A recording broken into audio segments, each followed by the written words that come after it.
This is the day 1 of how to take history taking in MBBS। तो सबसे पहले हम लोग बात करते हैं डेमोग्राफिक डिटेल में हम क्या क्या पूछते हैं। डेमोग्राफिक डिटेल में बेसिक चीज़ें होती हैं, जैसे कि पर्सन का नाम क्या है, उम्र क्या है, मेल है, फीमेल है, एजुकेटेड है, अनएजुकेटेड है, कहाँ पे रहता है, क्या काम करता है, किस धर्म का है, क्या रिलीजन है, एंड सोशियो इकोनॉमिक स्टेटस। तो ऐसा नहीं है कि हम हवा में ये चीज़ें पूछ रहे हैं, हर एक चीज़ की एक सिग्निफिकेंस होती है।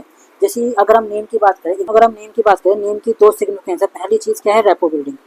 रेपो बिल्डिंग कैसे, मान लें आप ना बोलते हैं कोई पेशेंट है, मान लो नेहा नाम का, एक डॉक्टर आए, उससे पूछे नेहा आप ठीक है, उसको कितना अच्छा लगेगा कि ये डॉक्टर मेरा नाम जानता है, वो अच्छे से बता पाएगा। एक कोई डॉक्टर आया आके बोले कि तू ठीक है, तो नेहा ठीक है और तू ठीक है, दोनों बहुत फ़र्क है। तो एक रेपो बिल्डिंग मिलती है, एक ट्रस्ट होता है कि पेशेंट ज़्यादा आपको बताएगा अपनी प्रॉब्लम के बारे में। सेकंड चीज़ क्या है, नाम से कभी कभी रिलीजन पता चल जाता है। सेकंड चीज़ है एज।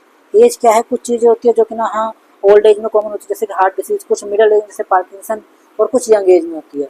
तो हमें एक आइडिया मिल जाता है कि इसको ये चीज़ें होने के चांसेस हो सकते हैं। हमें सेक्स की बात करें, कुछ चीज़ें मेल में ज़्यादा है, कुछ चीज़ें फीमेल के अंदर ज़्यादा है। मान लो कि अगर हम बात करें हार्ट रिलेटेड प्रॉब्लम मेल में ज़्यादा है, फीमेल में कम है, क्योंकि एस्ट्रोजन का एक प्रोटेक्टिव एक्शन होता है। ब्रेस्ट कार्सिनोमा फीमेल में बहुत ज़्यादा, मेल में काफ़ी रेयर देखने को मिलता है। अब हम बात करते हैं एजुकेशन की। एजुकेशन पूछना किस लिए इंपॉर्टेंट है। मान लो एक है 70 साल का बाबा जो कभी स्कूल नहीं गया, बिल्कुल गांव से आया हुआ, एक है एजुकेटेड जिसने ग्रेजुएशन कर रखी है, इंग्लिश मीडियम पढ़ा हुआ, सब कुछ जानता है। तो अगर आपको उसको बताना हो कि ना आपको अपनी डाइट में प्रोटीन ज़्यादा लेना और फैट कम लेना है, तो आप जो एजुकेटेड है उससे बोल सकते हैं कि आपको प्रोटीन ज़्यादा लेना है जी और फैट कम लेना है, वो समझ सकता है। अगर आप 70 साल के बाबा को बोल लोगे कि प्रोटीन ज़्यादा लेना, फैट कम लेना, उसके समझ आएगा क्या प्रोटीन क्या फैट। तो उसको आपको बिल्कुल आराम से, बिल्कुल सिंपल सरल भाषा में समझाना है कि ना आपको दूध पनीर ऐसी चीज़ें ज़्यादा लेनी है और आपको घी तेल कम लेना है।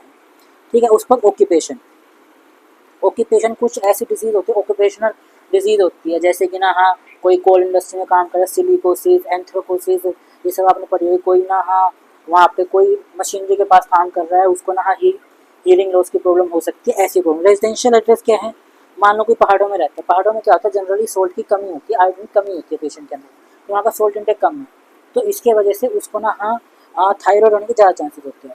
आपने अब पढ़ा होगा जैपनीज एनकेफेलाइटिस जो होता है वो ना हाँ उत्तर प्रदेश, बिहार और झारखंड में ही है, कुछ डिस्ट्रिक्ट के अंदर।